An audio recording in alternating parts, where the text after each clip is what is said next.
This is Paul Burnett interviewing George Leitmann for the University History Series. And this is our fourth session, and it's June 21st, 2018, and we're up here in the Berkeley Hills. So welcome back, Professor Leitmann. So we last left off, we were talking about some interviewing that you were doing. Interrogating, really. Yeah. And we talked a little bit around that. I'm wondering if you could backtrack a little bit and talk about how that came to be. How were you designated for that role? Yeah, I think it's a little bit right now up in the air because we talked about the interrogation of the Heinrich Himmler widow and teenage daughter. And since we had talked about my essentially interrogating people in terms of the denazification program, that might have left the impression that it was part of that milieu, but actually it's not. And so I think what I ought to go back to is really my assignment, used to be called detached duty, as a CIC agent to an interrogator at the Nuremberg war crimes trial. And that happened, I think, just at the beginning of 1946, early January. And so I actually moved to Nuremberg, and the whole assignment lasted about 2 months, at which time they gave me an option, stay on, and I chose to return to my regular assignment, which was much easier to take. Yeah. And I did that for a couple of months before being demobilized. So this actually came as a complete surprise to me that they decided, to give me this special assignment. It's something I had never thought of or even imagined, I guess. And so that happened. In fact, my predecessor in that job, I guess, left. He was demobilized, and so they needed a quick replacement, I suppose. And we had mentioned before, it was difficult for them to get people who spoke both languages well, and so maybe that's how I got it, because certainly age-wise, it was a surprise because I was 20 years old. Well, it's in America's Secret Army, which is a history of the Counterintelligence Corps, and there are other references as well. One of the things that's so striking about it to me is the fact that there was such a shortage of German speakers in the Counterintelligence Corps, which you would think would be a basic skill for that kind of work. And so you had all these college graduates who were just fresh out of school going there. They didn't speak a word of German, and it had serious consequences for the counterintelligence effort. Well, of course, somebody mentioned recently, I don't know the circumstance, that the requirement or the wish to have somebody who spoke essentially a flawless language, 2 languages, that was never realized in terms of our Secretary of State, Henry Kissinger, who certainly has to this day not accomplished that. I have a feeling actually it's a put on, that it's part of his persona. Yeah, because his older brother doesn't have a hint of an accent. Interesting. So it's sort of interesting. Anyway, I ended up in Nuremberg, which was still in pretty bad shape as a city, very badly hit, and so the whole situation in terms of the population there and was grim. The trial took place in the Palace of Justice, which they had patched up sufficiently to do that. And I actually got almost no instruction of what to do. See, this was mentioned in this book you just mentioned, that there was this sort of learn by osmosis kind of culture, I guess, in the CIC. That certainly happened to me. They gave me an idea of what I was going to do, of course, but in terms of instructing me how to do it or anything like that, there was none of that. So, and I thought about that might go back. We had talked about the interrogation of the Himmler widow and their daughter. There were maybe two other ones that dealt with, most of the people I interrogated were really minor people. One of them was General Guderian, who was the father of the German armored forces. It was his idea, sort of the father of the Blitzkrieg. And the Panzer Division, yeah. And he had been a commander in the Battle of Stalingrad. And that's probably the worst war story I could remember reading about. And he surrendered. He was condemned by Hitler in absentia to death. And he was brought back by the Russians as simply a witness. He was not accused of anything. They brought him in simply to be a resource. I met him one morning. I was told, of course, who he was. And I had my uniform on, but the CIC agents normally had no rank insignia. It's just the US's on both sides in officer's uniform. And he ignored me. I mean, I greeted him nicely and told him who I was. And he just ignored me. He wouldn't even answer me. I recognized very early on, of course, when this happened, why it happened, because it was clear just looking at me, a 20-year-old one, although I had a little mustache at the time, that I just wasn't equal enough to him to deign, any kind of intercourse. And so the next morning when I came back, I excused him very, very quickly. I came back as a lieutenant colonel in the U.S. Air Force, and I figured, those pilots were very young. And he immediately reacted. We had a conversation. I don't recall in detail what I was supposed to ask him, but certainly there was some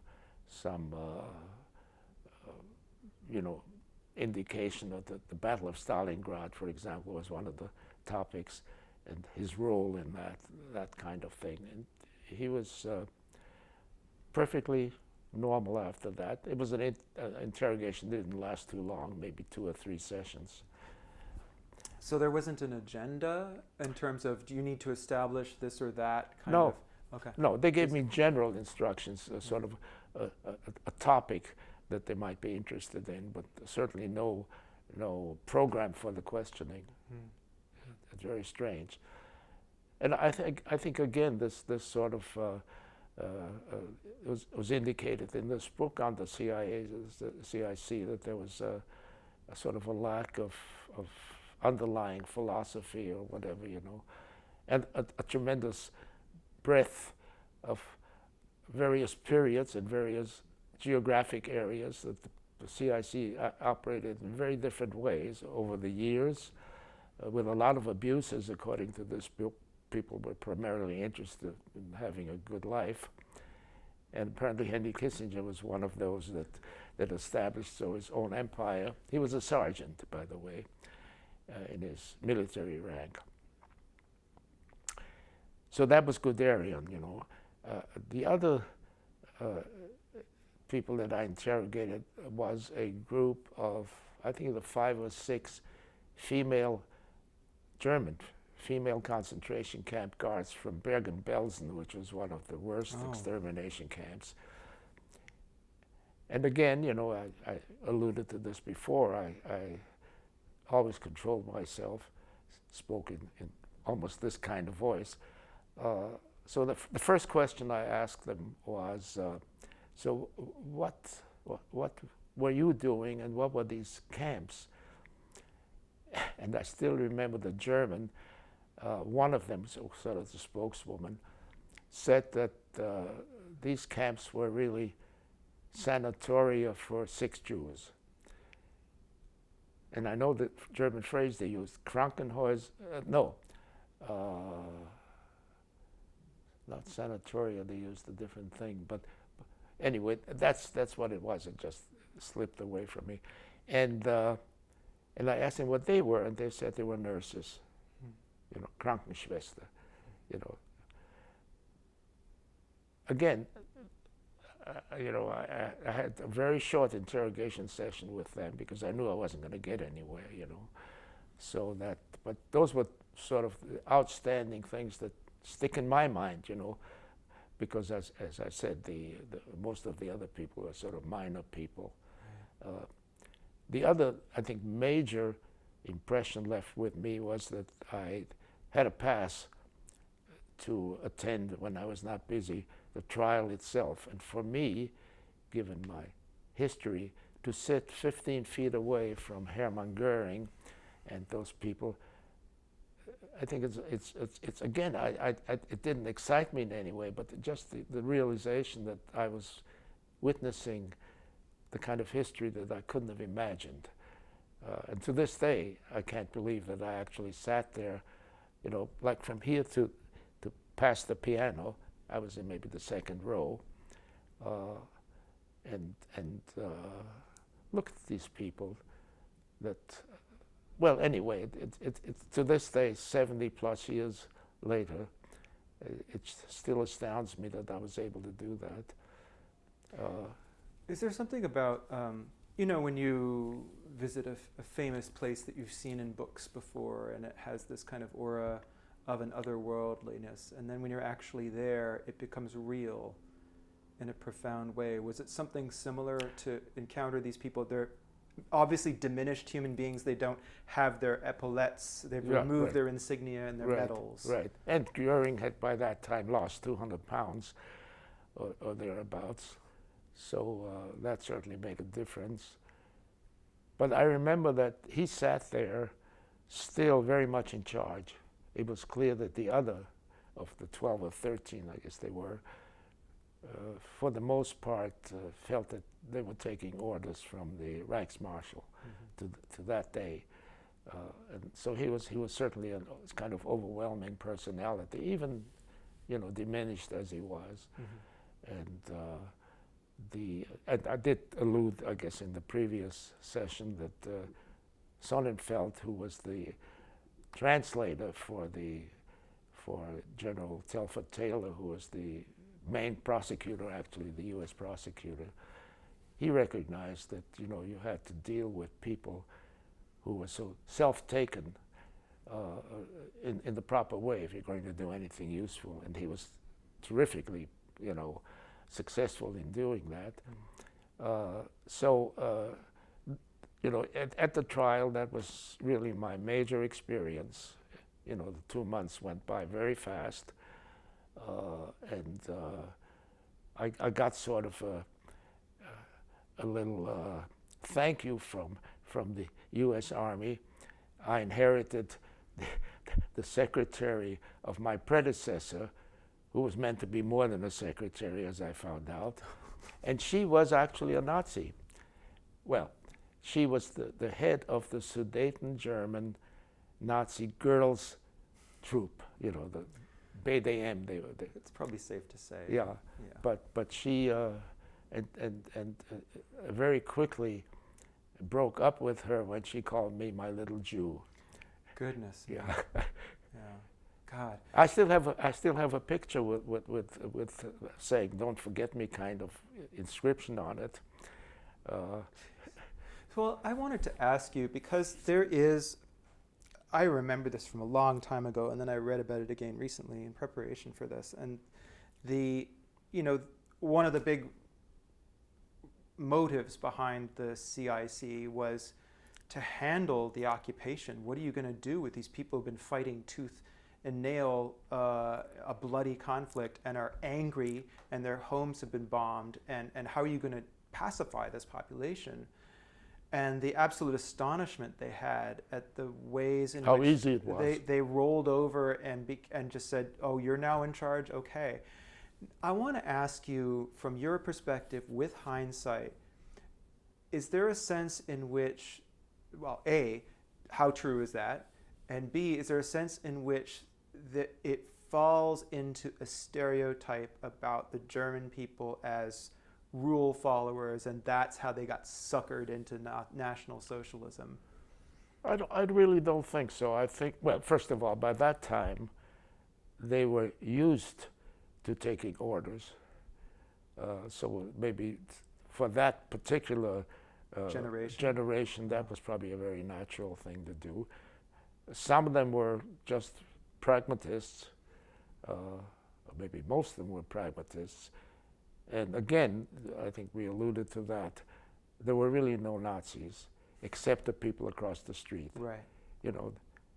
Abdication of responsibility. Yeah, and but on the other hand, perfectly willing to you know, point to other people. Right. You know, not I, but they kind of thing, which is a natural thing. The Austrians did that until the middle '80s, right, as a whole country. So it's not surprising, and I'm not sure that this wouldn't be uniform in other countries. Yeah. You know. Yeah. It's particularly bothersome because the Germans, at least, although probably it was a bad experience, had 10+ years of a democratic government. But the situation was, of course, terrible economically and everything, so maybe that wasn't the best advertising for democracy. You know, yeah. Yeah, in addition to, you know, of course, the treaties that they were subjected to. I don't want to use the word subjected, but it has made a difference. I think that the Marshall Plan was a superb idea, although it was obviously maybe largely motivated by the Cold War by that time. But nonetheless, I think, and we can see that it makes a difference now because, as I mentioned to you earlier, the Germans are tremendously miffed at the United States today because they feel they are being subjected again to dealing with somebody who is in that tradition that you know, that they suffered from for so many years, and so maybe there is a positive aspect to this in the end, that they're not going to take it, you know, they're not going to roll over. That's very interesting. And when you, I mean, what you were saying earlier, or suggesting at least, is that the experience of National Socialism and the dominance of the Nazi Party of Nazism from, let's say, 1933 until the end of the war, it nurtured a generation of people who had been cowed, people who had been threatened and bullied into submission. So it's less a national character than the local circumstances of 10 years of political conditioning. And one wonders about that happens elsewhere and in other times as well. So that there's people can be fed a steady diet of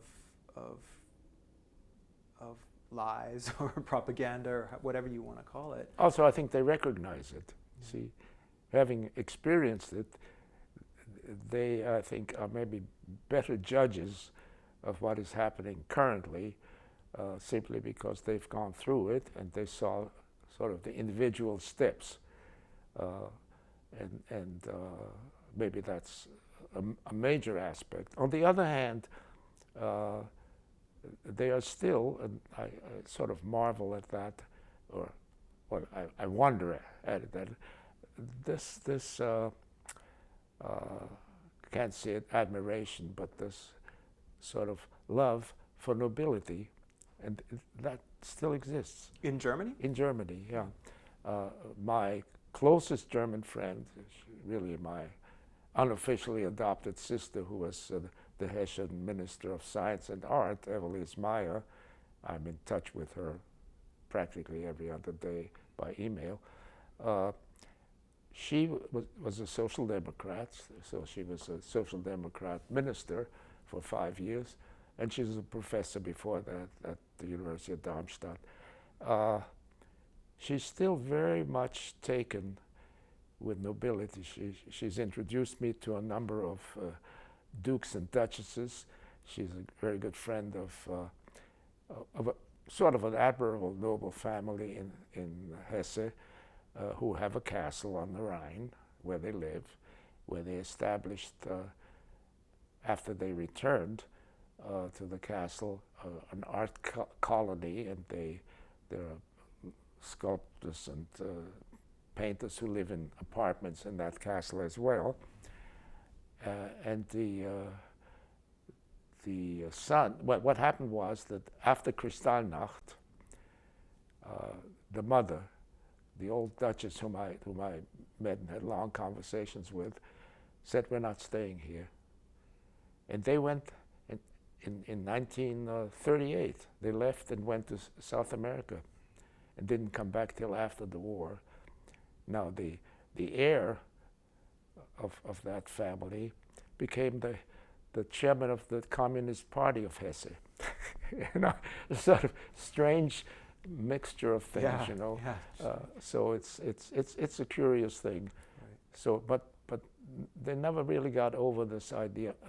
I mean, we had the counterpart to nobility through our industrialists, for example, the people who sponsored the arts and that kind of thing. So there is those are the admired people here too, you know, Carnegie and the Rockefellers and kind of thing. They're sort of the nobility. Right. So maybe this is a universal thing. Right.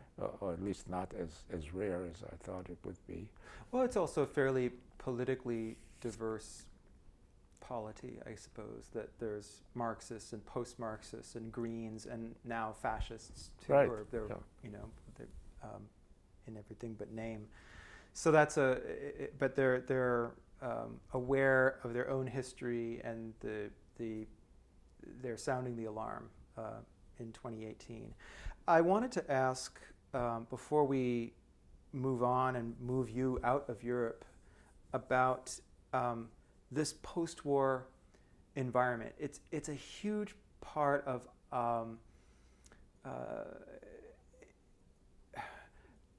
our sort of literary world and our films. We're very preoccupied with these moments in history where civil society has broken down or is barely being held together. And you're in this environment, and you're in the counterintelligence corps, and there is danger all around, I imagine. There's concern about saboteurs, there's concern about spies. Were you getting advice about how to conduct yourself in this world, or did everyone pretty much understand what was happening? I certainly don't remember getting instruction. Now, I was the youngest agent in that group of 8 or 10 people on the team. We had teams in different cities. I was the youngest and the most recent.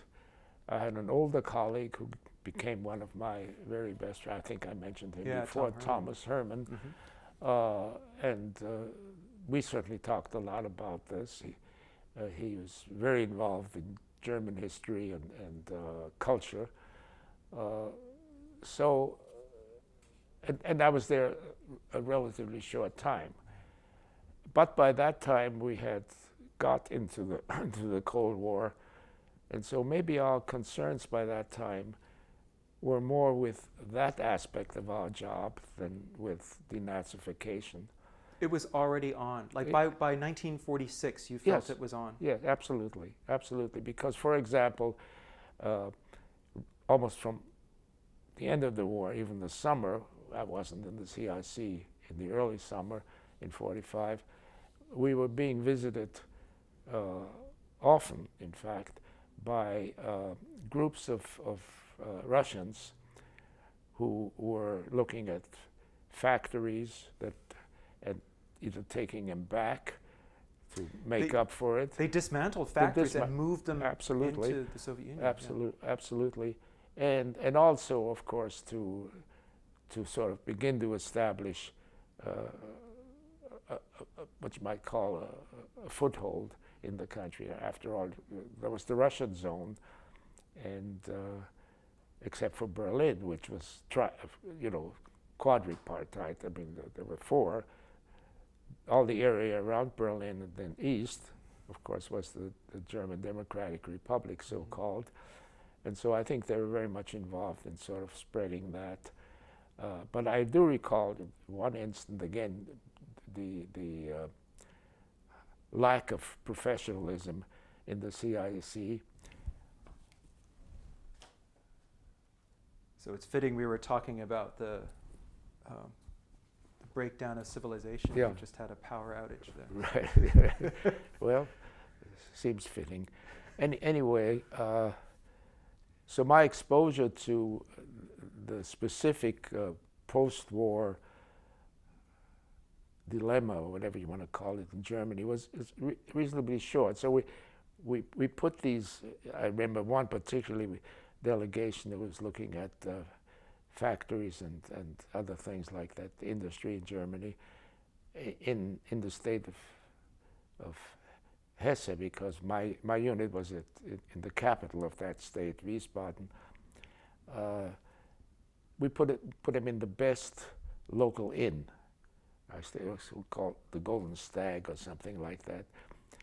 And so they were in one room, or maybe 2 rooms. There were maybe 6 of them, something like, not a huge delegation. And then we took the rooms on either side, and we had bugged their room. And so we were listening in and recording what they were saying, and we still didn't have tape recorders or even wire recorders, which the Germans didn't have tape recorders, but they had wire recorders already at that time. We recorded things on discs, 78. Cylinders, okay. And they were, of course, speaking Russian to each other. So now we had the stack of records, but there wasn't a soul around that we knew who could speak a word of Russian. Nothing. So I don't know what happened to them, but certainly the whole time I was there after that, they just sat around. Okay. Yeah, so they weren't. No one picked them up and spirited them off to Washington or something like that. Not as far as I know. Right. Not as far as I know. So these units, these teams, really operated very much on their own. So, for example, the description of the venality, if you want to call it that way, of some of these teams. Our team was nothing like that. We didn't try to live really high. We had a wonderful life, given the war period. We lived in a villa, and we had a German noblewoman who was sort of the head of the household, and so we had a very good life. Each one of us had both a private car and a Jeep, that kind of thing. But beyond that, we weren't certainly not making money. Did you hear stories about people who were? Well, people were sort of the ordinary GI, because they sold cigarettes in Berlin. I know of a number of cases, and it wasn't until the late summer that they instituted control over the money that you could send home. We got little booklets, and every time you sent it, they ticked off, given you're paid, they knew what you made, that you wouldn't be able to send. But I know, for example, a couple of guys in my own unit, so I was still in the engineers at that time, who loaded up a little trailer and dragged it behind their Jeep to Berlin, loaded with cigarettes. And they cost something like 80 cents a whole big carton. Yeah. And they made $50,000, $60,000 on that trip, and sent them home the money. So that kind of thing, I think, was much more my experience than anything like that on the team I was on. Right. So it's. But I'm sure it happened. Right. And it was extremely varied. But the individual teams were quite autonomous. I never saw anybody from higher up come to visit us. And we didn't really have a head agent. We were so all special agents, pretty much equal. But some had a lot more experiences, like Tom Herman, of course, who really was already in the CIC during the actual combat phase of the war. But you and Herman were the only 2 who spoke German fluently. Is that right? I think there were 1 or 2 others who spoke it well, but we were the only ones who spoke it fluently, because we were Europeans. The other 4 or 5 agents were not Europeans, right, as far as I know. Right. So that obviously had a lot to do with it, and it's fascinating. It was not a highly organized operation. Right. I'm sure that varied. Some were, probably some were not. Yeah. And I didn't go through our Army intelligence school. When I became a reserve officer, And just prior to the Korean War, they recalled reserve officers from each of the military districts in the United States and sent them to Fort Holabird, was then called Camp Holabird in Baltimore, which was the military intelligence school for the Army. And we had a 3-month course, which is another story. I still have my notes right down there, notebooks. About what you learned about actually studying to the be notebooks. a spy. Now. Well, for example, we even had a course on constitutional law. What is legal, what is not legal, obviously, wiretapping without judges' orders. And the next hour, we learned about wiretapping and how to open letters, and reseal them, It was that very strict. Yeah, I have my notes. Not notes, I have my class notes. Yeah. So here's what is expected of regular society, just so you know what officially the law is. Now here we're going to teach you how to break it. even at that, I have scrapbooks, for example, of that period, where we did sort of as a final examination, 3 or 4 day course of arresting people and that kind of thing, following them. For example, I learned how to put stuff in the gas tank so that they'd smoke and we could follow people around. In Baltimore, we did that to people's cars. And then just to experiment? To test it out. Yeah, they saw the guy go off in the parking lot. We'd drop a couple of those things in his gas tank. And then he came back and we learned how to follow people. I can show you the pictures, of people standing up against the wall. So it was, in a sense, sort of a group of people unto themselves. Yeah. And it's all that stuff has yet to completely gel. The Office of Strategic Services, the CIA is founded in 1947. So right around that time, they're starting to figure out what this kind of activity is. Yeah, and also who can do what where. For example, the CIC was not supposed to be doing anything in the United States. It was supposed to be, an overseas operation. The FBI was in charge here, and then, of course, later on. And I think this is still the law regarding, for example, the CIA. Now, I'm sure that isn't followed every day. No. Because the idea is now, if you're possibly in touch with somebody overseas, then you can be, So Homeland Security has sort of put all enlarged, those things but there was a serious effort, maybe it was under Truman, to really delineate who is in charge where and what can be done by these. There's so many of these, secret groups, and we got just as many now, maybe more, and what they could do. And there's always, of course, the whole idea is, where does my jurisdiction stop? And there's always an attempt to enlarge the jurisdiction because it presumably, A, it makes you more powerful, and B, maybe gives you the idea that you can do more. It's the whole idea. Well, that was a tremendous burden at that time. You just finished fighting fascism, and now you're fighting totalitarianism. Both systems are these closed autocratic systems that dominate people through fear and surveillance and force. And the United States is trying to put together some kind of system to combat those systems without becoming those systems. Yeah, and that's very difficult to do, actually, because you sort of learn from each other, and we see that today. Can you explain that? Well, I think the idea is that you're doing this for a good cause. It's the whole idea of maybe interrogation techniques like waterboarding, that kind of thing. I didn't run into any of that ever. Is really justified by saying we're doing it to preserve democracy. And then the question is, how far can you go? And it's not an easy question. Or, for example, getting orders that are clearly illegal.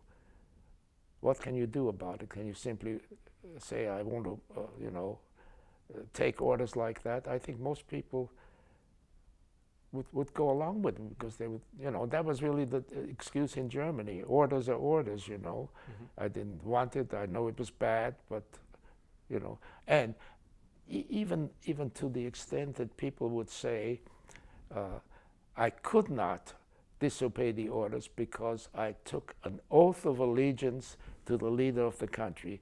That's almost a religious kind of thing, on the Bible kind of thing. And so I couldn't disobey because I would have broken the law, whether this was, the real law or religious law, whatever you want to call it. So that's a kind of personal decision, which I'm sure is very, very difficult, aside from, of course, that it's dangerous, to disobey orders. But I think even from the point of view of just being a good citizen, how far can I go in disobeying legal orders? And then the question, what is legal, is of course another question. And that's unresolved. Yeah. And the disturbing evidence that comes out in a number of psychology studies over the years, the Milgram experiment and so on, that show that without any risk to the person, the person is just simply told, do that. And as someone in an official-looking capacity says to do something, and the person does it, even though they believe that it's harming someone. And the person says, no, continue. Without any justification or explanation. No, finish the study. And the person does. Yeah, there is that whole idea is we're and particularly in the United States, we're a state of law. This is always the idea. For some reason, they think other countries are not. Well, that was the Napoleonic law. We have our own, the Anglo-Saxon, so maybe it's a better one.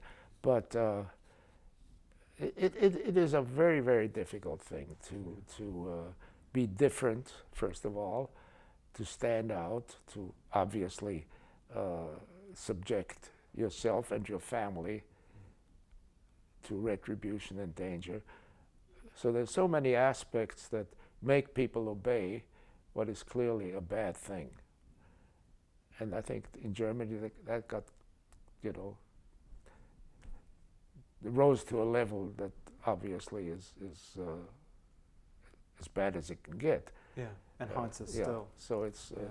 But I understand it. Yeah. I understand. Human beings are not generally, the people who are heroes are very few. Very few. And people are self or family oriented, and that comes first. Yeah. And then morality, I think, is really sort of an add-on. Yeah. Or that morality needs to be expressed with other people. It's very difficult to do by yourself. Yeah. You need to find others with who. Yeah, and then it gets to be a very dangerous thing, because then you're suddenly an underground group or whatever, Or it can be a counter to some kind of organized force that is acting badly. Yeah. So this is why I think it's very important to use, if you do want to object to what is happening, to use all possible legal means. Okay, now then, that becomes a little fuzzy sometimes, but and you'd be surprised how relatively few people do even that. It may be a monetary contribution. People say, I can't afford it. I don't have the time. There are always excuses. And unfortunately, sometimes it's too late when you realize you had better do it. Right. Then it really becomes too dangerous to do it. Exactly. Yeah, that's what I think what happened to a large extent in Germany. That coupled with, of course, the bad economic situation. So it's easy to sort of poo-poo that and feel superior when I think that these things can happen anywhere. Right. It's a human problem. Yeah. They may be less likely in some societies. Unfortunately, we can still speak up. And every time I watch CNN and marvel at how they belabor our president. I say, you know, it's great that they haven't, that they aren't yet going to jail. Let me put it this way. Maybe that would be too obvious, but, Yeah. but they should check their cereal for polonium, perhaps. Yeah. But anyway, I wonder if we have time for one more story about Sure. that period, and that is a Tom Herman story, I believe, or at least he leads you to this work. Can you tell me about the? Is it a French pronunciation? The Casse Poupette? The case Poupette. No, Poupette was the youngest sister of Madeleine de Mumm, which, by the way, is still around. Who still isn't around. Now, I've been trying, you know, to think back. This must have been maybe in March of '46. So towards the end of my service in the CIC, Tom Herman and I were sent for 2 or 3 weeks to Paris to work with what is historically called the Deuxième Bureau, but actually it was disestablished quite a long time ago, but that term is still used, and it's been around since Napoleonic times. You know, it's sort of the secret service of France, to help them in ferreting out suspected collaborators. And the case in particular that stayed with me was something that was called Case Poupette, because it was bruited about that that Madeleine de Mumm, who was in those days still probably only in her early 30s, had been or was a collaborator of sorts.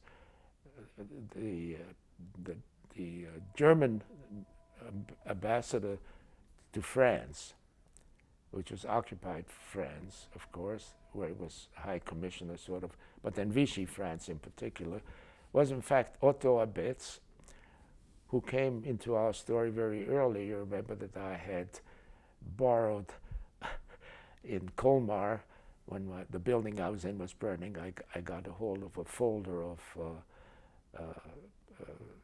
art. I guess it was woodcuts, signed Otto Abetz, and he was an artist, clearly. Well, he was a great Francophile, actually, and that's probably why they put him in as ambassador, because he would be very good. So it was bruited about, and that the Deuxième Bureau thought that they better look into it. Now, I looked very hard since then. I could never find anything that established this, but at least that was the case. And Poupette, as I say, was the youngest sister of Madeleine. Mm-hmm. So we then became quite friendly with them, and the Deuxième Bureau was located physically in the police headquarters of Paris, which is a whole block near Notre Dame. And the Gestapo and their headquarters were in that same building during the occupation.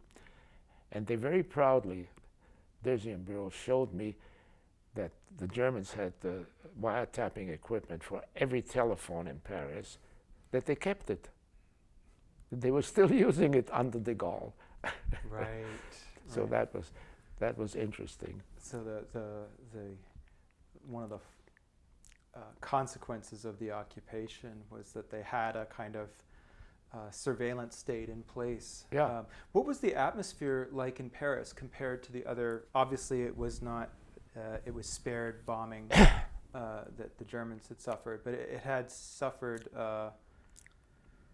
4 years of occupation, five years of occupation. Yeah. And I wonder if you took the temperature of the city, what was it like? What was going on? Was it exultant? Was it exhausted?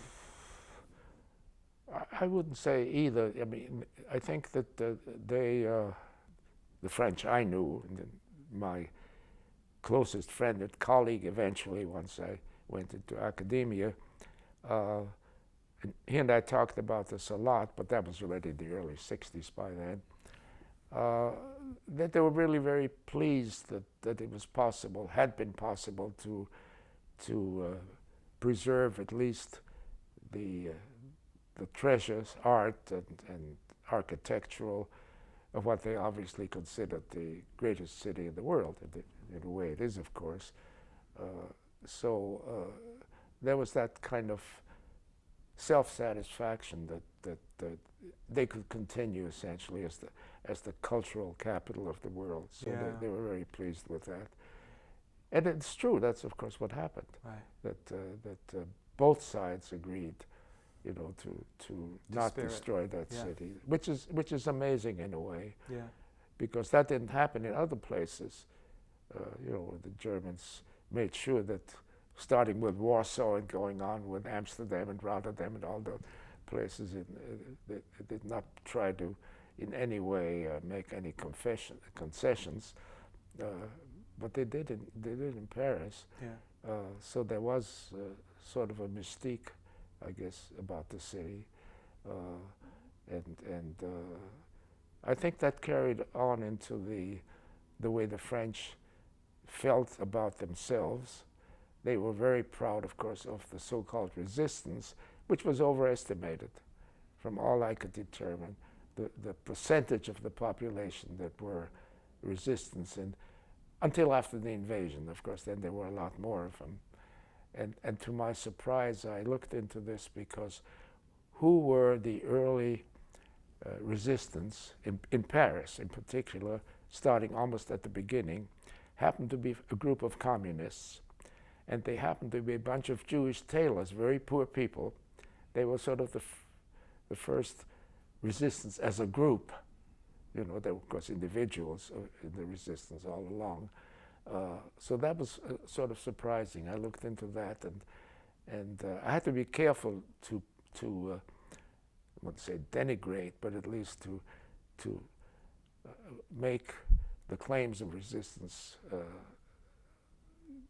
greater than they were indicated. You know, so it wasn't resistance of a guerrilla type. There was never any of that. You know, there were sabotage.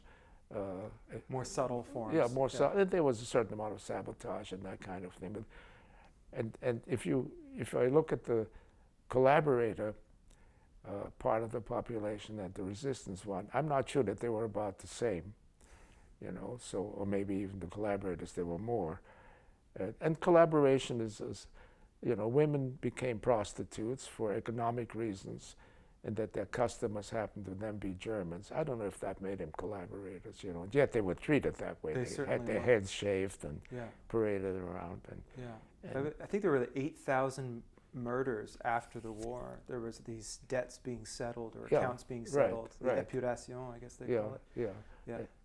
And again, you know, it's something that can be overdone once you're in charge again, and make, in a sense, it's retribution, earned retribution, but also making yourself feel good that you now can take it out on these people. But there were people that obviously, for example, the French police, the gendarmerie, they were almost to a man collaborators. I mean, they rounded up the Jews and brought them to the Germans, you know, to be hauled off, and that's commemorated these days as a terrible thing. But it was not at all unusual. So I think the just as an aside, the sort of nth degree of that was in Slovakia. Was it Slovakia? No, Croatia. In Croatia, where they had a fascist government, of course, by that time, where they paid the Germans to take Jews. You know, the Gestapo said, "No, we got enough of them, just leave us alone." And they said, "Well, we'll pay you so much to take them," you know, that kind of thing. So you get that to different degrees, of course, almost everywhere. Right. Yeah, and it's just human beings. No damn good.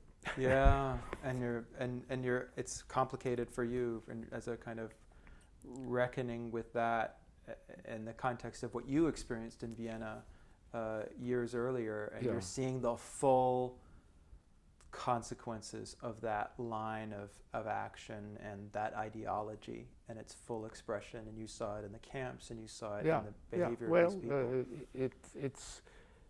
It's not a good advertisement for humanity. No. Let's put it this way. That's true.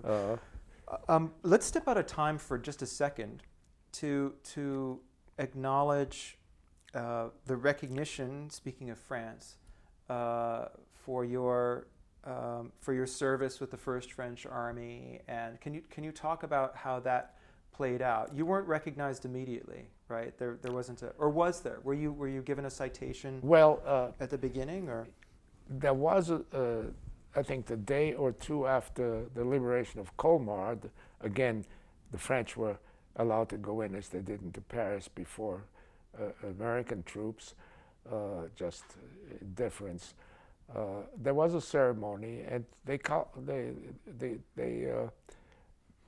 conferred on sort of units and sometimes individuals in the units medals, and there were no medals around. But I remember that the little ribbon that goes onto the medal bar, I was one of the people who got that.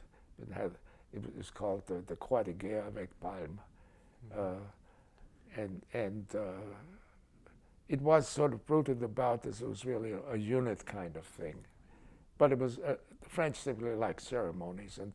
And I was for a long time convinced that it was General de Gaulle who did it, but it was really the commanding general of the French First Army, who was tall, and the French generals have hats about this high, and his name was de Lattre de Tassigny.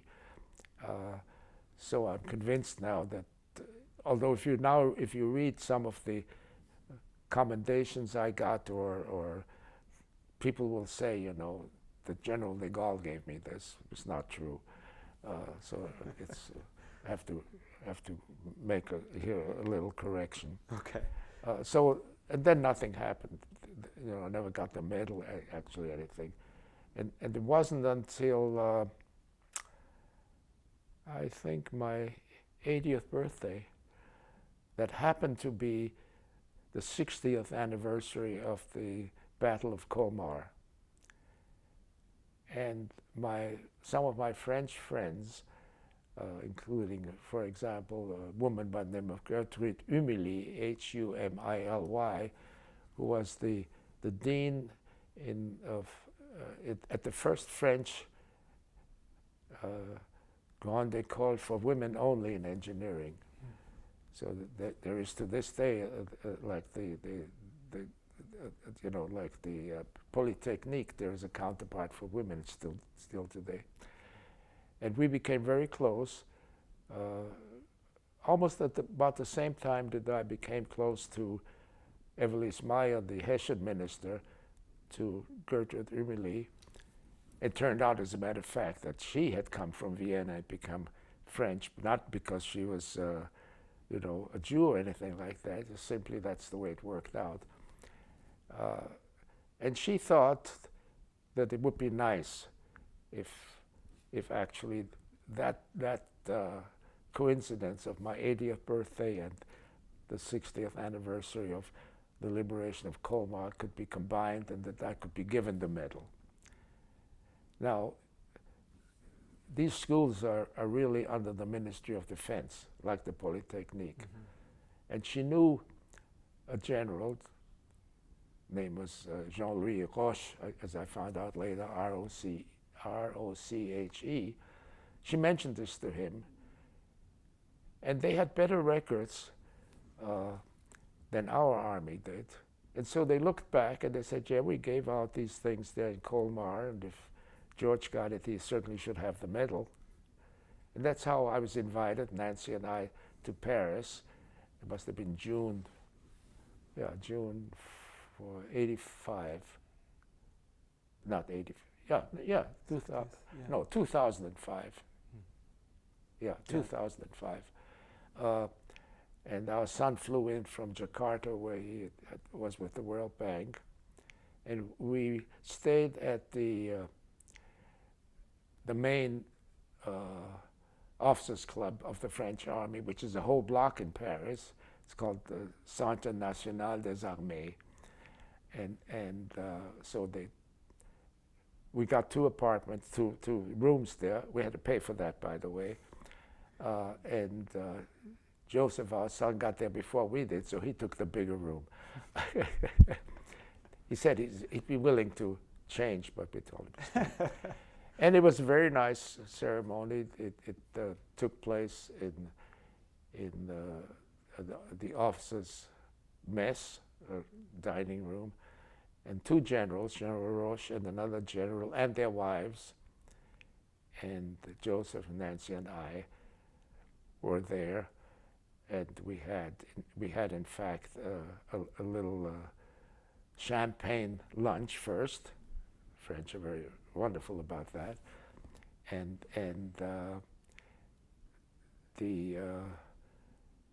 afterwards they were going to confer this medal. General Roche was going to confer this medal with me, and Nancy had given me lessons in how to say a few words of thanks in French. My French was rudimentary, but General Roche gave his 20-minute speech in English, and so then I answered and thanked him in English as well, and I have pictures of all that, and so that was very nice.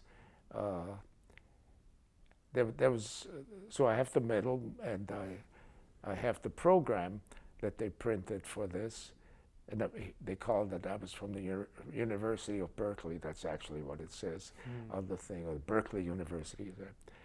I have that in my scrapbooks. So that was nice. The next thing that happened was, of course, that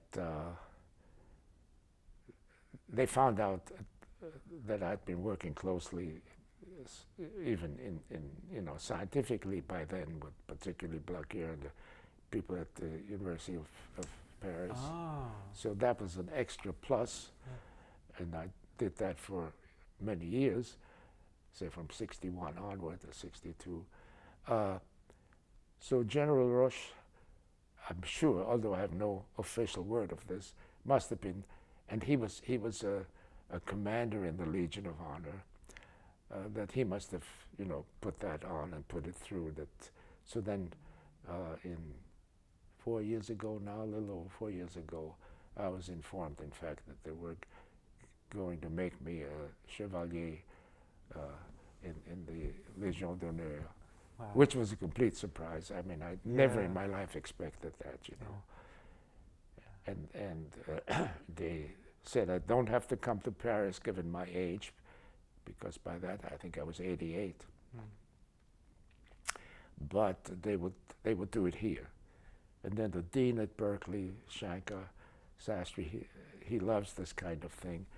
So that was all put on in the faculty club in the main dining room, So that was terrific, because they were giving the Légion d'honneur to quite a few American soldiers. That got to be policy, that if they could establish they were in combat units, particularly if they were associated, with the French army. But usually in groups, like 4 or 5 from that unit would get the Légion d'honneur. Here it was just going to be I. And furthermore, we had a contingent of maybe 12 or 15 PhD students from the Polytechnique here. So they airmailed their parade uniforms over for the occasion, and they formed the French Honor Guard on one side, and the ROTC unit from Berkeley on the other side. And then they had their hats, with the fancy Napoleon hats. And that was really a very nice, typically, they just do ceremonies better than anybody else, and it was a long ceremony. It lasted half an hour, and there were the George Breslau, who was the executive vice chancellor and provost at the time, gave a speech on behalf of the administration here. In fact, I just had lunch with him and his wife this Sunday because he's now the director of the Magnus collection on campus. Shankar was the host, so he spoke. And then the colonel who commands the Golden Bear Regiment, or whatever it's called, gave a long talk about, the brotherhood of arms, kind of thing. Right, of course. And then the French consul general said that on behalf of the president of France, first of all, he said, you understand that I have this accent because by French law, we must use this accent on official occasion. He was very funny. Yeah. But then he made a point of saying this is the highest honor that France can bestow on anybody, which is true in a way. Mm-hmm. And it certainly this day is, And Nancy was very involved because she did her graduate studies and was an undergraduate major in French, very involved with, collecting books for French libraries that had been destroyed and stuff, so he got some kind of award called the Fleur-de-Lis Award or something. Mm-hmm. So all that was mentioned, and of course they brought flowers to Nancy and all that. Mm-hmm. So that was very nice. I when I really think about it, all these orders and medals and stuff, I don't take them as seriously as I should because I know that there are always people, A, who deserve them more.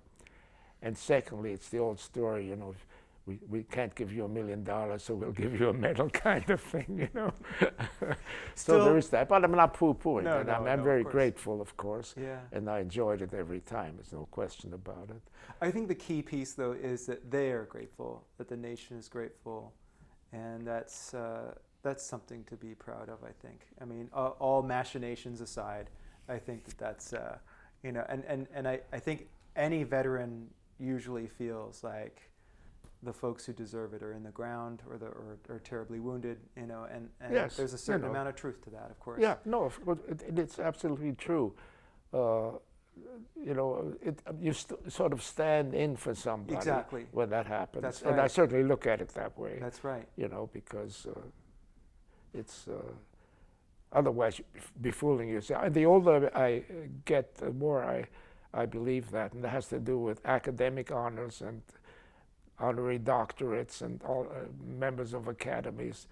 It looks a lot better on paper, and posthumously it looks very good. Excellent. Yeah. Yes, that's absolutely. because when I go to memorial services, these things are always trotted out. Course. So I told Nancy, when I die, be sure that they have a purple pillow on my casket. You put all the medals on there.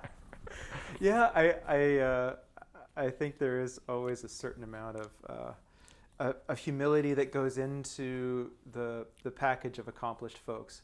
I have a hard time interviewing people who don't take proper credit for things, and I understand why. I understand that and here's the thing: you are in the flow of history. So if not you, there might have been somebody else in that position. We accept that. But the fact is you were there at that time and you acted the way you did and you acquitted yourself well, and people want to recognize that. Okay, well then I appreciate that. I'm not being nasty or not appreciative. All I'm saying is I just don't take this, the sort of the epitome of this kind of medal thing, of course, were always the Russians, the Soviets. I remember going to, we were the honor guard, not the honor guard, the security, my CIC, others too, when General Zhukov?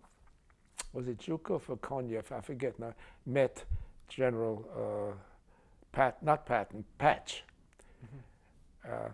And the Russian general actually had an extension, a hard extension to his uniform, and with the actual medals. Our generals have all these ribbons. Yes. That's okay. Yeah. He actually had something that stuck out beyond the shoulders to here with the medals hanging on it. To accommodate the large number of medals he had. He had like a flying, like a cantilever structure. Yes, yeah, absolutely, absolutely. So, But people are truly, they're honored, and the Russians particularly, I knew some of their veterans, they take this very seriously. It's the great patriotic war. They lost, of course, 20 million people or more. So I understand that. Yeah. You know, it's not, it's just that it's too bad that it's particularly military accomplishments that are, you know, honored in this way, and it would be very nice if we could stop doing that. But you know, I'm sure it's not going to happen. It's not going to happen. But well, so let's return then to your return to Nuremberg. You come back from Paris to Nuremberg, and are you finished at that point, or do you go? When are you? No, that's right. I came from Nuremberg to the Paris thing. Then it was the normal kind of procedure for. I think I was demobbed in early May Of 46. of 46. Right. 46. Right. Yeah, and I was invited at the time to stay in the CIC, and I think one of the things that presumably would have attracted me is they wanted me to be sort of an escort to people they wanted to bring back to the States for further interrogation. And I just decided if I'm going to go to school, you know, and the GI Bill, of course, had come in, and so that was a big incentive that I better do this. And for example, Tom Herman stayed on. He was a lieutenant colonel, of course, and one of the things they then offered me was to go and join the historical division in the Pentagon. They were writing the history of the war for various branches, and I didn't want to do that either. I wanted to go to school, but I told him that was open, and he did that. He got that job for 2 or 3 years. But I can tell stories about it for hours. I'm not going to do well, that. we can No, I mean, you know, think about that maybe. Yeah. So, no, I decided, you know, I'll just quit and go to school. Yeah. And when you were demobbed, you went from Nuremberg to Vienna. Is that right? No. I actually went. My first return to Vienna was when I was still at Nuremberg. Okay. Yeah, it was actually sort of the end of January. And I took one of the first flights into Vienna because the Russians did not let the Americans into their zone until about that time. Then it became a multi-zone operation as it was in Germany. And when was that roughly? That was in January of 46. Okay.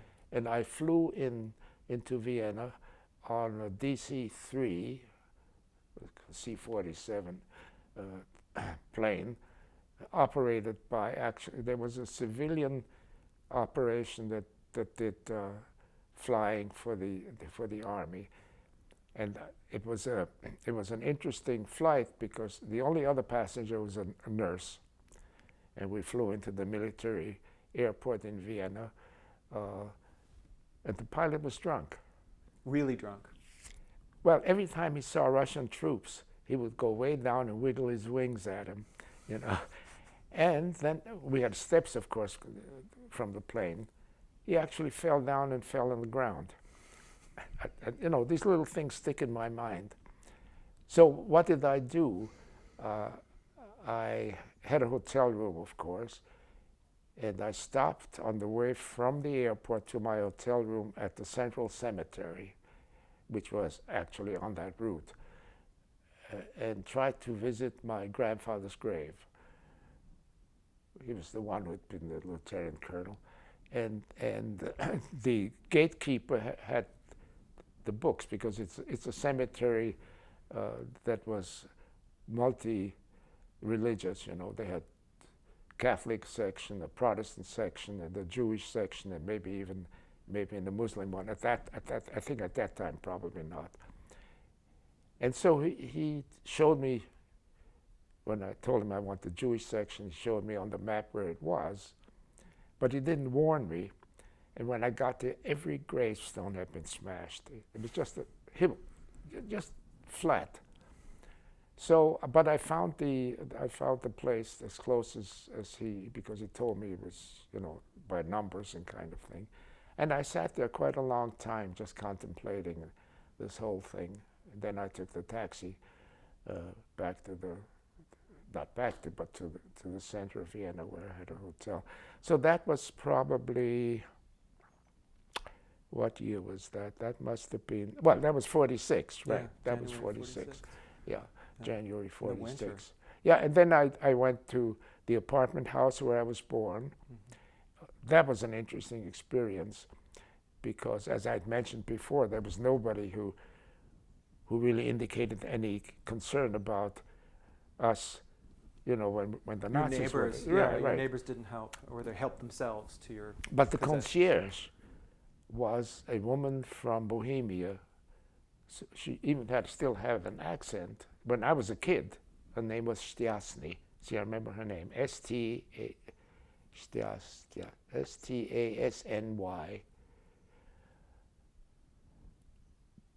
And I had left there exactly, what was it, 6 years before? No, 5.5 years before that. I left in May 40, and I came back in January 46.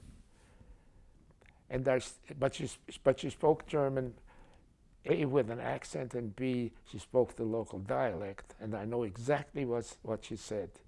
Jesus na der Schule ist da, which is Viennese dialect for saying, Jesus Christ, little George is here.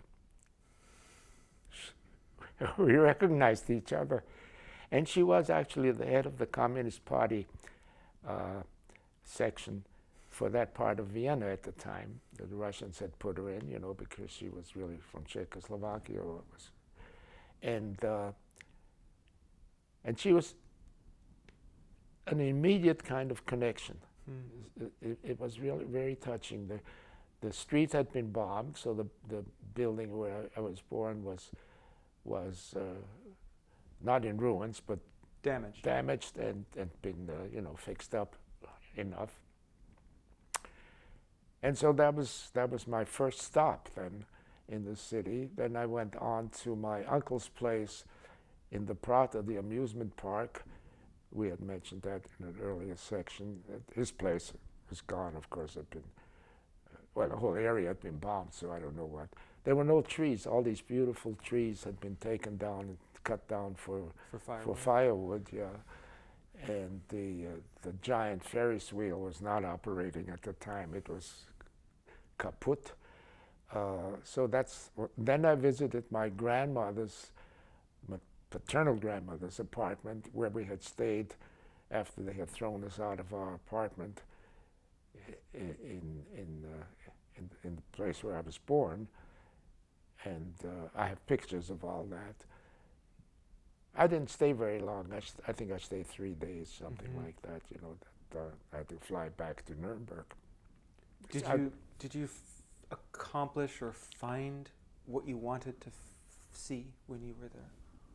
I think I just wanted to reconnect. You know, and I was curious, of course. So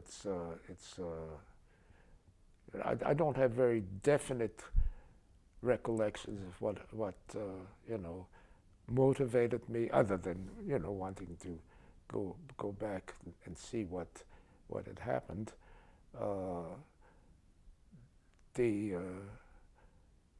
The whole idea, it was sort of a long weekend I took, you know, like Friday to Monday kind of thing, you know. And it was a free flight. But that was my first return. And I was able to describe that on my 85th birthday, in fact, when the then president of Austria had invited me to the imperial castle where his offices were. The president prior to the current one, his name was Fischer. And he wanted to know exactly what I did on that day. When did you come back the first time? And so I gave him exactly the same story I gave you. And you know what he said to me? He said, now we have rebuilt that part of the cemetery to its former glory. All the gravestones have been. And he says, I know it very well because my father-in-law is buried there. So he's married to a Jewish woman. So that was interesting. Heinz Fischer, and we spent an hour together, which was very unusual. But that was much later. That was in 1985, I guess. And we'll come to that. I guess it's obviously clear before you even went there was that your future was not there. Oh yeah, That no, absolutely. Absolutely. This place is gone for Yeah. you. No, absolutely. Yeah. And to this day, we invited. I could take dual citizenship today, for example, and I wouldn't think of it. I might have, when the Social Democrats were in the government, I might have done that, but not with the current government in Austria, which are essentially neo-Nazis. Right. And I have very, very close friends. To this day, I communicated with one of them this morning by email, because he had sent me this article in the Spiegel about how they felt about Trump. Yeah. So it's history goes on. It's you're the historian, but I can see that this is a fascinating subject. It's my major reading these days. Yeah, I bet. Well, it's a way of thinking about what is next for you. So there is a process of demobilization. What is next? What happens? You return to the United States. Right. And, for my mother had an apartment. My grandmother, her mother was still alive. So she stayed with my mother. So that's the one thing that made my going into the Army a little bit less traumatic. And so she had her own mother with her the whole time, and I think that made it. And she was a very strong woman, very, very competent and self-sufficient. So that's what happened, and I had the GI Bill. Was that a nice reunion with your mother and Oh grandmother? yeah, it was wonderful, of course. And my grandmother, who was a little bit mad at me because when I got home I shaved off my mustache, and she was used to men with mustaches. She wasn't happy that I did that. She really tried to dissuade me from it. It wasn't a big mustache, it was just a little one. So little funny things. And I became very important to her because by that she had medical problems, and I used to take her to the hospital. That was one of my first tasks, it was an interesting experience, of course, because I left almost within a year of coming to I left in May no, 40? it was 4 years. Yeah. 4 years, not 3.5 years. Yeah. So still not a long. I mean, it's a long time for an adolescent. So that's you had your adolescence in the United States, and you grew in and became a young adult, and then you're in the Army. Immediately, right. And of course, no father, so that sort of maybe took a part of the family. I didn't mind being in the Army at all. I told you, I even liked the food, but but anyway. So I immediately applied. I wanted to live at home, and so it was a question where. And I had by that time decided that I would stay in the basic science, and it wasn't engineering, but I had my engineering exposure. And so I applied to Columbia University. And they had a very good program, particularly for returning veterans. They did things like giving you elective credit for anything that's physical education, anything like that. You got credit right off the bat.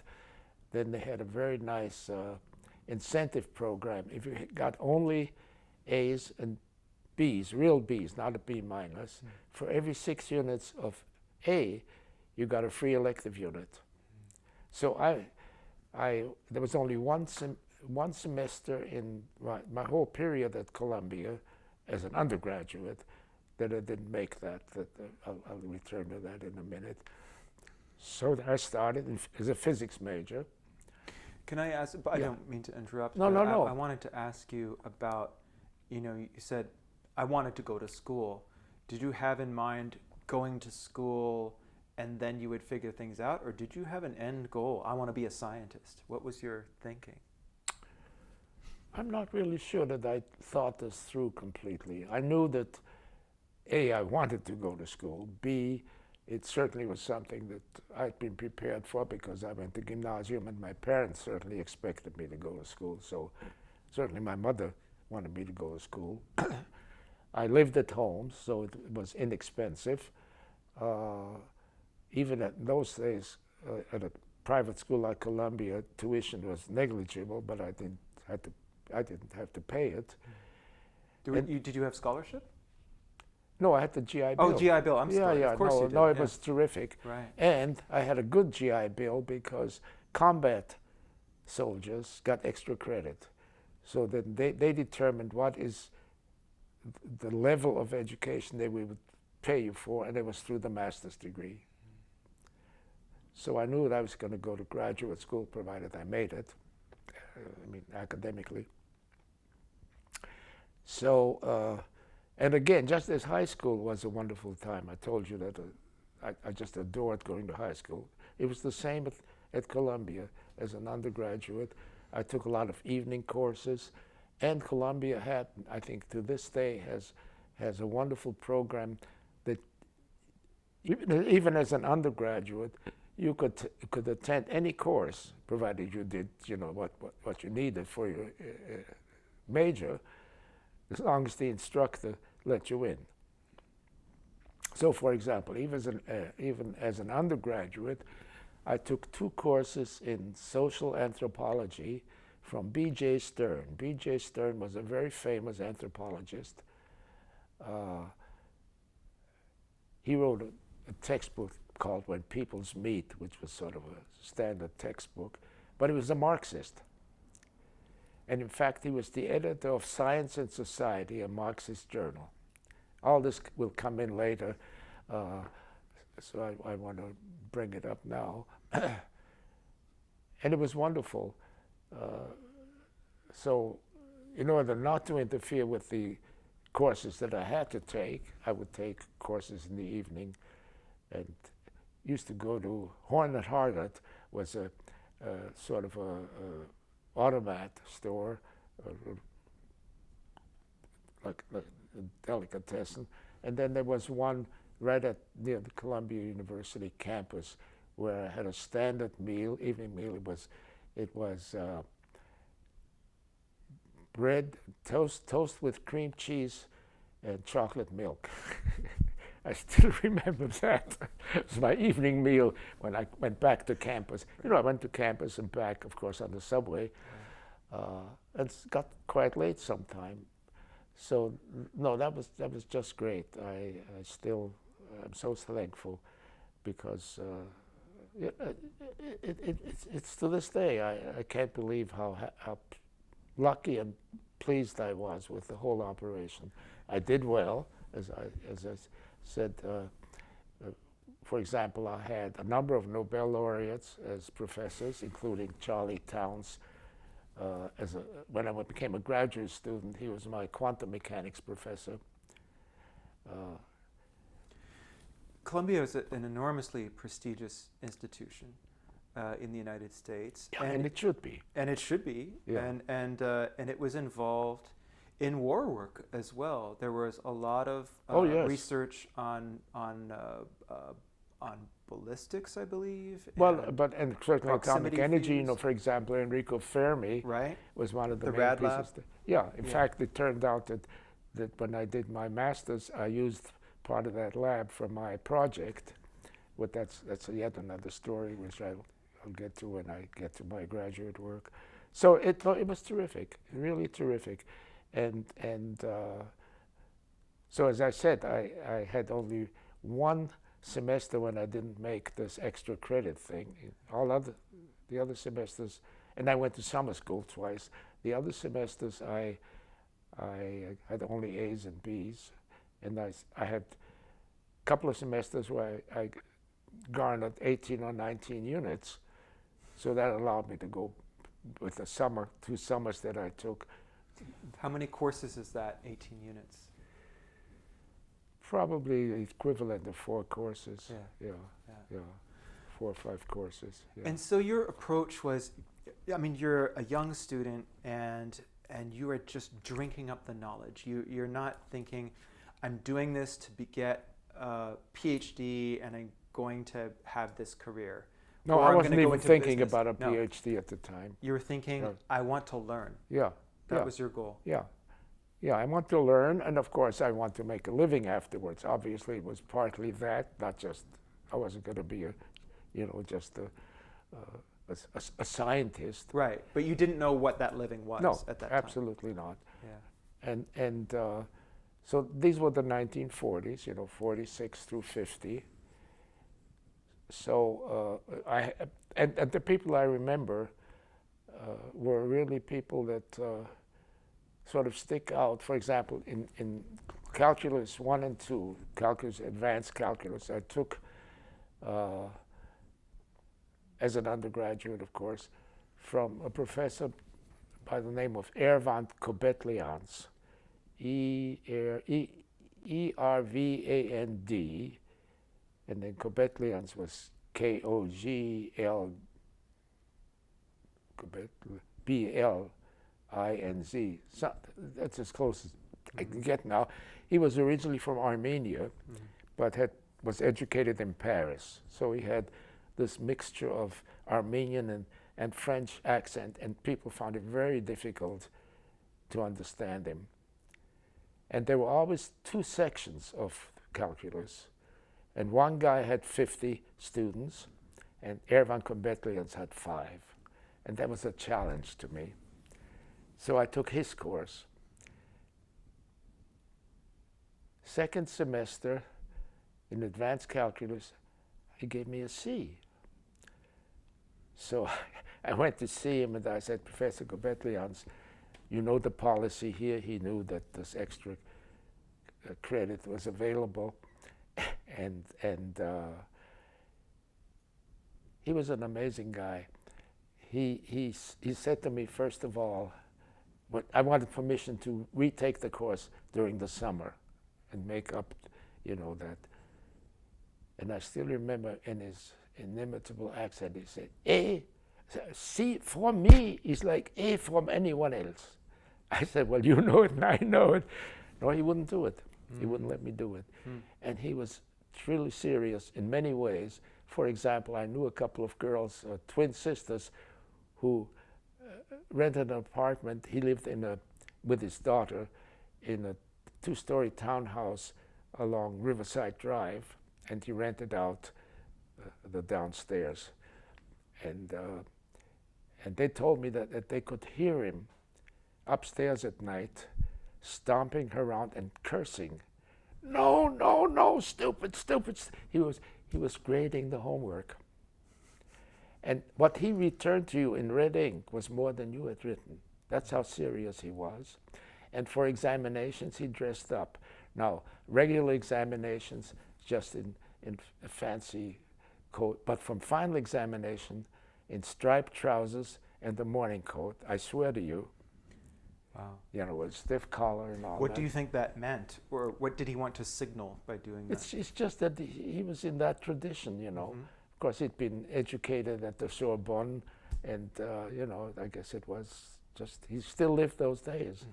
But he was truly an outstanding person, and he was the founder and president of the Three-Dimensional Chess Society of the United States. He and his daughter were sort of the founders.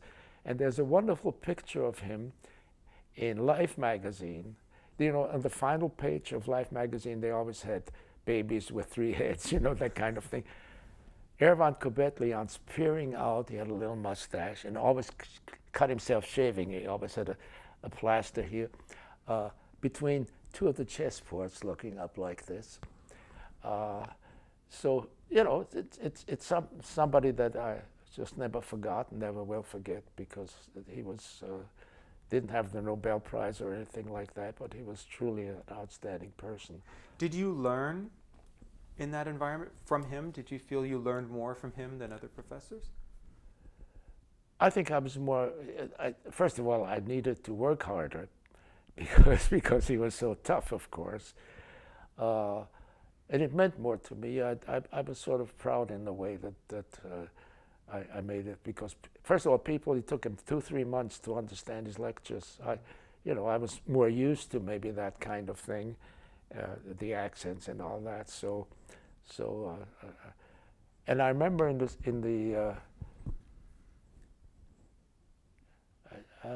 second semester, he had heart problems. He sat down and he let me write the lecture on the blackboard as he dictated the equation. And he had a very interesting way of doing it. In Columbia, maybe they still have it to this day, there's the wall on the entrance, the hallway, and then the U-shaped walls were solid walls with windows, of course. But there were blackboards going all around. They could be pulled down. Mm-hmm. And he would start the proof of a theorem, for example, on the left top corner, wrote it here, then across here, then across here, and then he would run around like crazy with chalk and an eraser and say, I simplify, and he'd erase this over here, and I still have my notes. I was able to, and I took notes. Now that's one thing I did, and I rewrote my notes, and I have them downstairs. So I left the whole page for every one of those lines, and instead when he then simplified, I would simply rewrite that line, only the section that he substituted on the next line, and I could do this down the page. I had my system then, because I didn't have this way of writing all the way around. You did a version of it. Yeah, for your notes.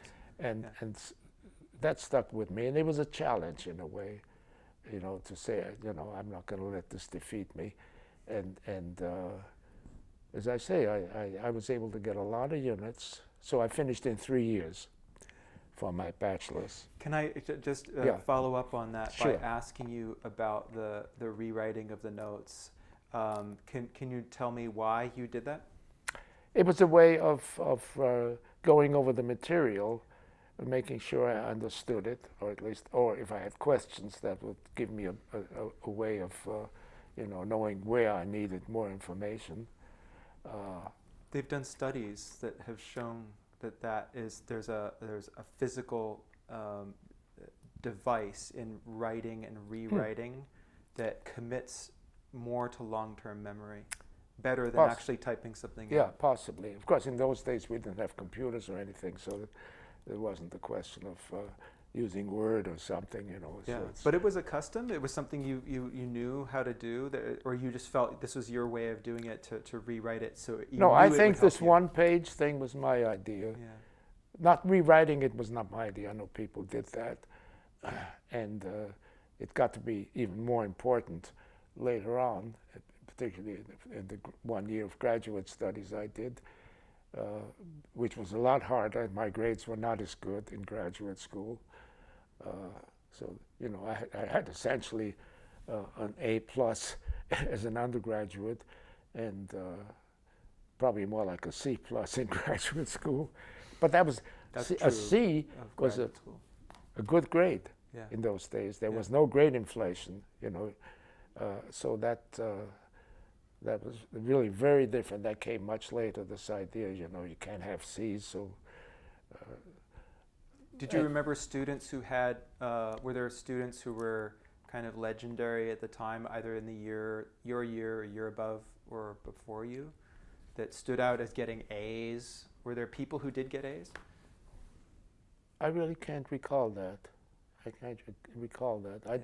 In fact, I don't remember a lot of I don't remember any of my co-students. My best friend, who is still my best friend, is somebody who went to high school with me, the chap, and then he went to CCNY and became a civil engineer. He didn't go to graduate school.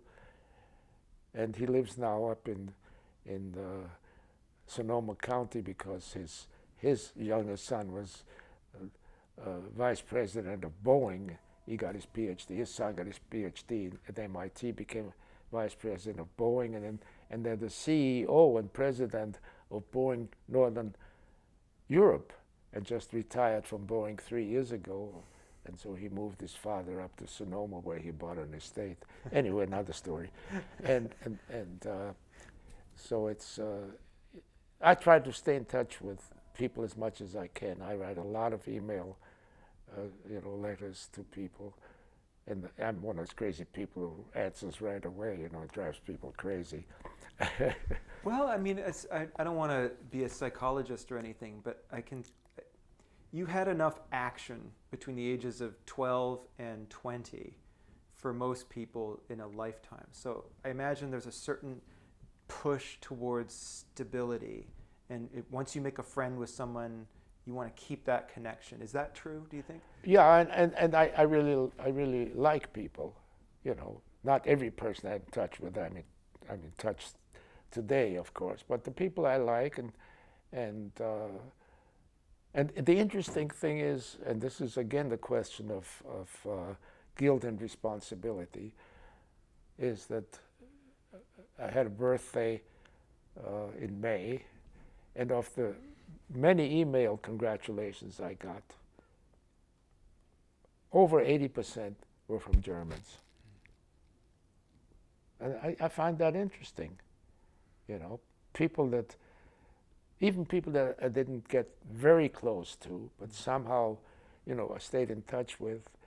So I find that I'm very glad about that. Let's put it this way, because it's it's very easy to sort of lie down and go to sleep and not be bothered. And to me, it's just the opposite. I get up very early. First thing I do is go to my email and delete most of it. And then I start answering people. I've already, this morning, answered the person who sent me the article from the Spiegel, and I send it to a number of other people. I may send it to you. It's just a link, and once you're on the link, you can get the translated version of it. No, I find that that email is a wonderful thing to me. It really is. Yeah. It keeps me in touch with the world. Yeah. Yeah. No, really. Absolutely. Yeah. Well, let's maybe return to Columbia. And you said in graduate school you did a master's degree, and you did a thesis. Is that right? It was called a project. Okay. It's the same here. You can take more courses and the project, or fewer courses and the thesis. Okay. And I chose the project route, and it was on a topic called secondary electron emission. So it was going to be not theory, but a lab. Mm. And I used for my experiment a small part of Enrico Fermi's lab in Pupin Hall, P-U-P-I-N, which was the physics building, is the physics building at Columbia, which I almost ruined because I had a terrible time getting low enough pressure to make this work, this experiment. And so you had a vacuum? Yeah, I had a vacuum system. We used pumps to try to get low enough pressure. This has to do with electrons or particles bombarding, say, a metal surface, and then as a secondary effect, electrons would be coming out of that. And they use that sometimes for amplification, that kind of thing. Like a vacuum tube? Like a vacuum tube. A plate, plate inside and the electrons. And then a voltage difference. Yeah, gotcha. Yeah, okay. it's that kind of thing. Right. And it's still an open topic, by the way. I looked it up the other day, and it's amazing that it's, in a sense, an unsolved problem because it's so complicated. So we were warned two things. First of all, in order to see whether there were leaks in the system, we put glass sections in these rubber tubes that we used for evacuating the system. And then you could hold a bottle with ether next to it, and if there was a glow discharge, it means, you know, that there was a bad seal or something, you know. Mm-hmm. And I knocked myself out with ether. They found me lying in the lab one day. That was one thing. The much worse thing was that you were warned never to let the pumps operate when you were not there. Not overnight, and certainly not on weekends. But I was desperate. I just wasn't getting a low enough pressure in the system, so I let them run. And these were water-cooled pumps. And the line broke, and when I got there Monday morning, it had flooded the lab below me, on the floor below me, in the floor below me. So I spent a lot of time cleaning equipment that semester, and the damage was so bad that the president of the university came to inspect it, and the president of the university was the president of the United States later. It was Eisenhower. It was the general of the army that you General were of the serving army, in, right? That's right. He came to inspect, and I think he must have said, "Give this guy his degree and get him out of here." Kind of. But it was a great experience, and you got a taste. So solid state physics was what you were interested in. Yeah. At that time. At that time. Yeah. And one of the questions I had, and I don't think we've really explored this, because of the defense-related projects that were going on there, how do you end up in the next phase of your life? Is it through contacts at Columbia? How does that happen? Well, so I got my master's degree in 1950, so the end of the year, so May or June, whenever the semester, and I had to look for a job, of course. And somebody from Caltech, a professor from Caltech, who was also at that time, JPL already existed. The Jet Propulsion Yeah, Laboratory. came to Columbia to recruit people for jobs that Caltech had something to do with. Now, Caltech had two operations. They started JPL in the 30s, I guess, and then started what turned out to be the United States Naval Ordnance Test Station in the Mojave Desert for the Navy. So that was the counterpart to JPL. Then the Navy took it over completely during the war, and just as, I guess, the government took over JPL, it was associated with Caltech. It was no longer part of Caltech. And that's how I got my first job. Okay. Yeah, through that. So there was a notice that was posted, and then you answered an ad, or there was a... No, there was a notice posted that he came to Columbia and gave a talk. You could come to the lecture hall. He'd answer questions, and then he had the paperwork if you wanted to apply, you know, the usual kind of thing. That's what I did. I applied for this job. Now I had sort of two reasons maybe for going to California, because I had an aunt in California and another aunt in Los Angeles, and their families, of course. So my mother's older sister was in Los Angeles, and my father's older sister, one of his sisters, was in San Francisco. And so I knew I was going to have family there, you know, and it, you know, made it much easier. It was difficult on my mother because my grandmother, her mother, had died in 1947. Oh, right. So then she was going to be essentially alone. But she had a very good job and was very involved. Oh yeah, you did. What she worked in was it in a jewelry?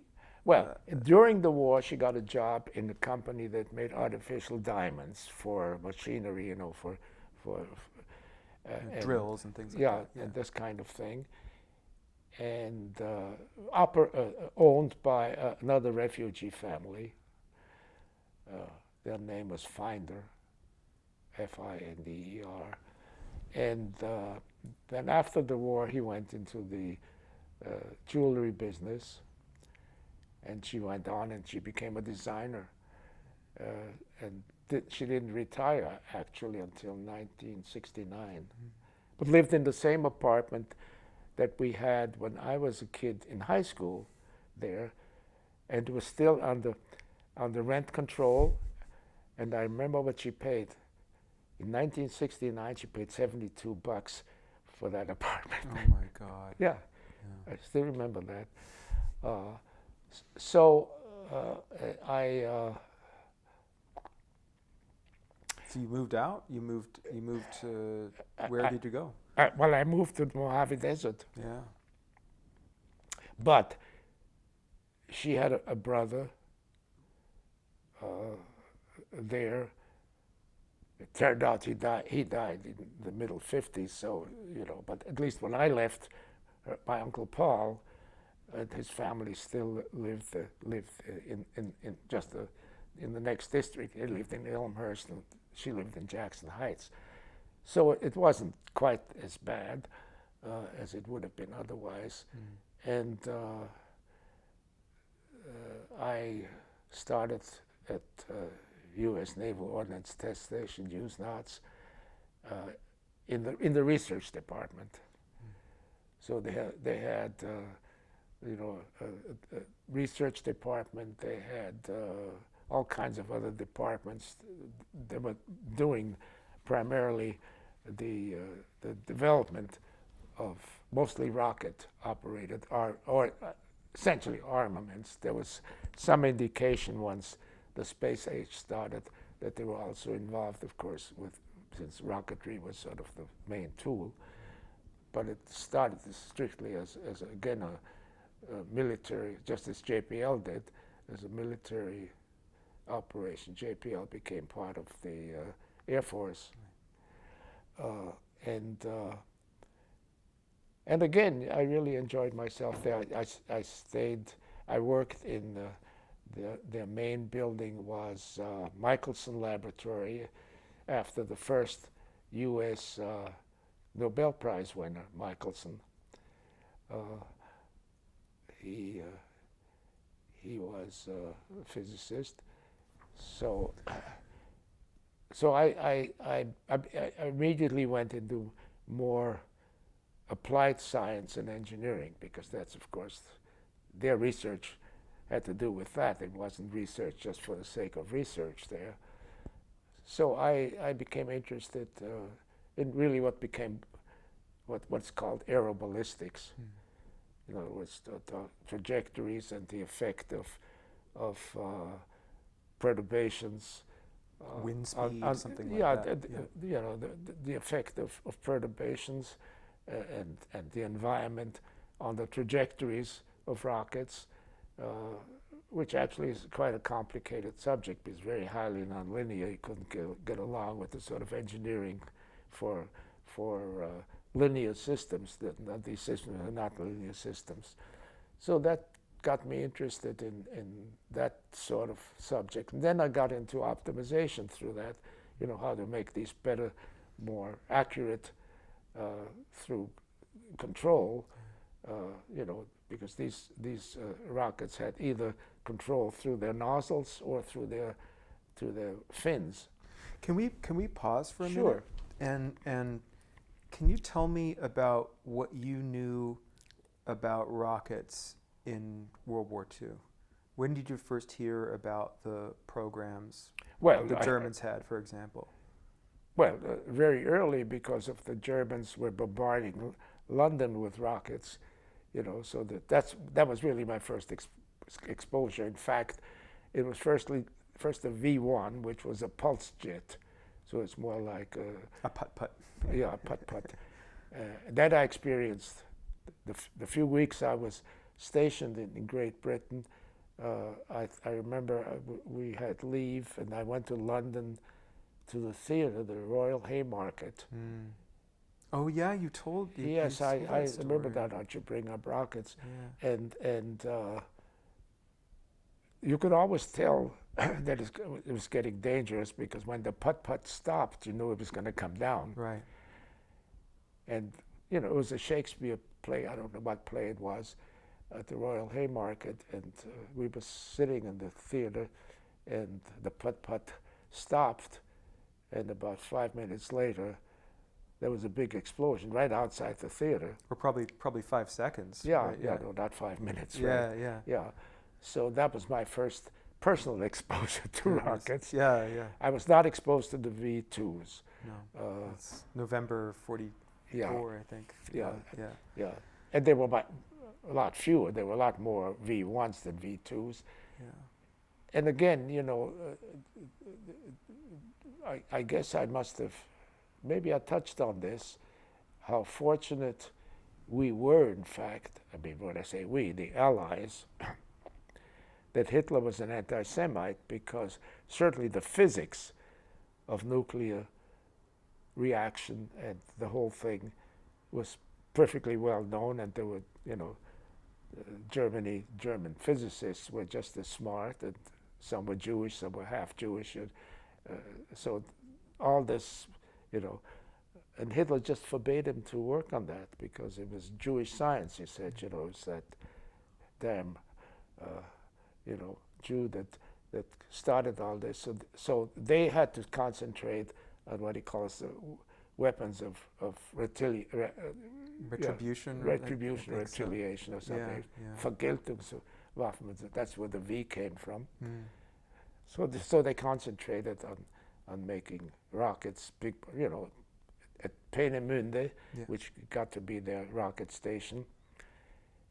And well, I had mentioned, in fact, I guess that first book that came out of Europe in engineering. It That's was right. called Ballistics of the Future, or something like Right. that, by two Dutch Yeah. professors. That's right. And they had a very nice appendix to illustrate this with documents and the records of the Germans. They found all those records, of course. Mm-hmm.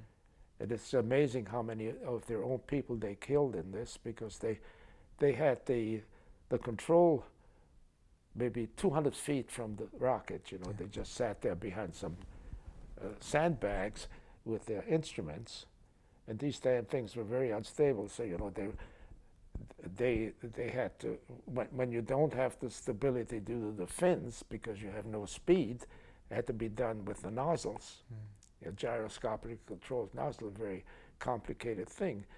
And I think 80–90% of them just fell over at the beginning and took out the control room. people. Yeah. So there weren't that many, and most of them were launched from the Netherlands. Yeah. So And that was my first exposure to rockets. Yeah. I think almost as many people died making the rockets as were killed by them. The V2 program. Yeah, I mean. yeah. And they were enormous. It was an enormous investment. It was twice as much. The V1 and the V2 programs they spent twice as much on R&D and manufacturing as they did on the Manhattan Project, as the U.S. Yeah, I'm not aware of that. Yeah, it was a not aware of massive investment. Apparently, Yeah. I want to confirm that independently, right? Because I just read this. No, But it's an astonishing investment. But all this to say, and the reason I bring that up, let's say it was a significant investment in research, and it did promise a kind of payoff, because nobody died. There were no airmen who died. It was very costly to produce, but there was a promise of having this delivery vehicle that you could attack people kind of at will. But I think you said earlier in another session, they didn't focus on the payload. They were all worried about delivery. right. But they did develop this expertise around ballistics, and as we know, Many of those folks were rounded up by the United Yeah. States by CIC. Yeah, Operation Paperclip was Right. this thing, right? Yeah. Well, we were competing with the Russians, Yeah. you know. And they took their They own got chunk some. of people. They got some Yeah. chunk of the German. Yes, and that was not really science. That was essentially engineering. So that's how I got into engineering, actually. You know, from pure science. I think that that and what the jobs were, but I didn't at all. You know, the exposure that I then had, of course, to rockets were through my job, and these weren't these humongous rockets that they did at Redstone Arsenal, which was essentially continuations of the German ones. I think the largest rocket that I had anything to do with was called Big Dick.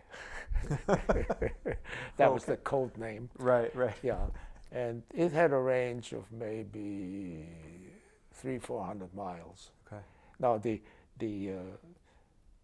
station, USNOTS, is probably one of the largest government-owned operations, even today, in terms of land. I mean, it's a huge piece of land in Southern California, the Mojave Desert. And even at that, on occasion, they landed off station up in the Sierra. Yeah. My God. Yeah. So. But they had a bunch of. I mean, these are a bunch of different projects that you were not involved in. I mean, they had a reservoir, a dam. Basically a man-made lake where they worked on submarine torpedoes, for example, because it is the Navy after all. Right. And do they eventually develop the Polaris missile program later after you're gone? I think that may have been later. Submarine launched rockets. Well, right. Weapon Able, which I was involved with, we call it the Weapon A, that was meant to be submarine launched, and the idea was that you particularly if you launched it when the submarine was up, but on the way, the effect of the wind was a perturbation, and so we had a test track there where I was in charge of, actually, even though I was in theory, I was in charge of the experiments there. We had a locomotive with a Buick engine on this track, and we pulled this rocket launcher. And in fact, the book on the Mavericks, which is a book in effect on that, is really on that particular operation, has a picture of my standing on one of those rocket launches, but no attribution. It just shows it as a picture. They didn't identify the little person that stood next to it, but I have the full picture, and I think maybe it's in your file. There was even an article on Popular Science on the same project with that same picture, you know.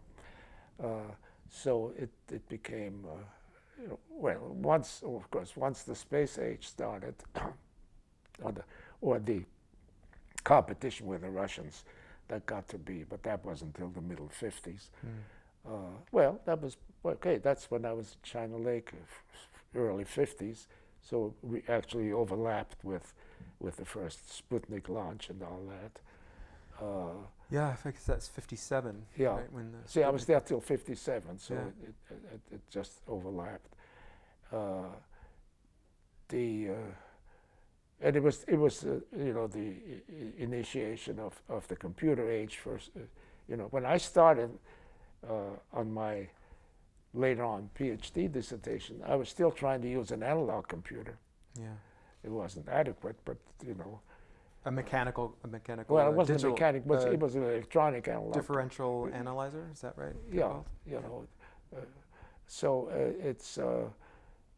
it really was a very exciting, fruitful age from, both the space age and the computer age sort of started at that time. So I was very fortunate, and I was fortunate because it also provided jobs and money, lots of money.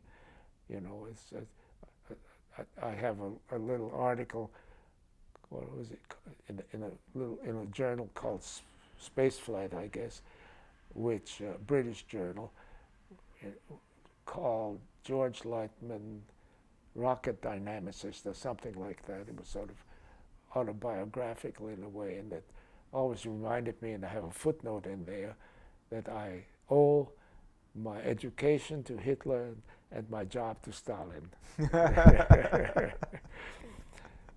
Fair enough. That would make sense. No, it's true that computing, the Mavericks book does talk about them bringing in a Goodyear electronic differential analyzer in 1951, a Reeves electronic analog computer, and basically it could do in 20 minutes what it would take a whole team a full day to do.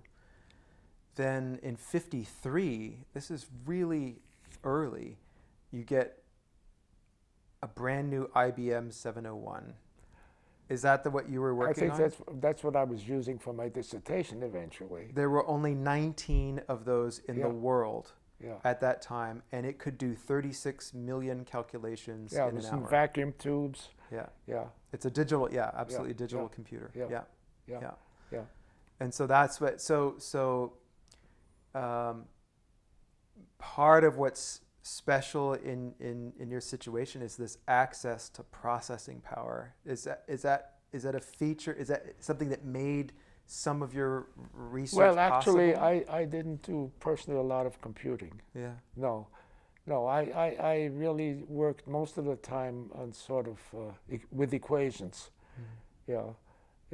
But I became interested in nonlinear systems, of course, because most of these systems could not be linearized, and you would lose a lot of information if you did that.